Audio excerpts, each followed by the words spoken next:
Hey everyone, welcome back to the channel. Today, we've got something incredibly exciting to talk about the Echo Auto 2nd General. If you've ever wished for a smarter, more connected driving experience, you're in for a treat. Let's dive right into it. First up, check out this sleek design, the Echo Auto 2nd Gen, your hands-free Alexa accessory. It's slim, easy to place in your car, and comes with 5 built-in microphones. Yes, you heard it right, 5. So whether your car is blasting music, the AIC is on full blast, or road noise is high, Alexa hears you loud and clear.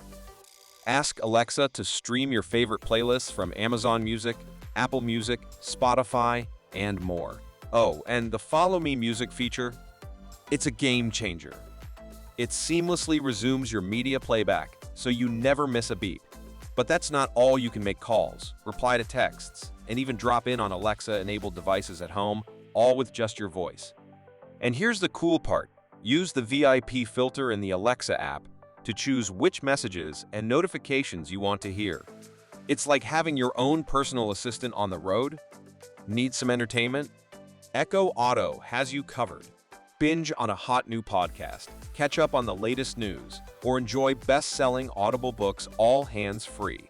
It's like having a multimedia center on wheels. You can control your smart home while you're on the road. Ask Alexa to set the thermostat, turn off the lights, or check if your front door is locked all without lifting a finger.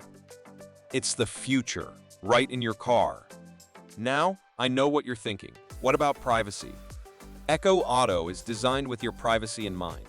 Multiple layers of privacy controls, including a mic-off button and light indicator, give you peace of mind. Your conversations stay private. Before you rush to get yours, a quick heads up. Make sure to check if your car and phone are compatible. Echo Auto works with most cars featuring Bluetooth or aux input. Plus, it comes with a fast car charger certified for Quick Charge 3.0. And when mounting your Echo Auto, avoid soft surfaces, go for a hard, durable spot away from the airflow for optimal performance. That's all for today's video. What are your thoughts on this? Let us know in the comments section below. And make sure to like and subscribe to our channel.